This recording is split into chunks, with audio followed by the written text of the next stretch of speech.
ayan, ang ating joints. So, kapag yan nalagyan na ng crystal ng uric acid, ayan o, mapapansin nyo may bukol na, di ba? So, yan ang tinatawag na carpal tunnel. Pag yan nagkaroon na ng lock, dahil sa taas ng uric acid, nagka-gout, ang mangyayari niyan, ayan yung daliri ni sir. Hinahata ko na yan, o. Ayaw na niyang ma-diretso. So, ingat tayo sa mga kinakain natin. Nag-lock na siya. Yan, nakaganyan na. Kasi po dito pa lang, barado na.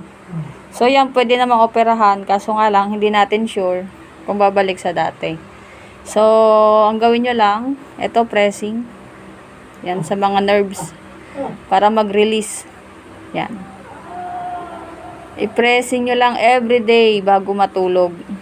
Siyempre, kaya sinabing bago matulog dahil hindi na siya pwedeng basahin once na massage. So, gagawin nyo siya everyday bago kayo matulog. Yan, pamparelax na rin yan. So, paikot ho yan, ha. Ipipress nyo po yung mga gilid-gilid. Kasi yan po, bumukol na siya. So, hindi normal. Yan po ang tatawag na gout.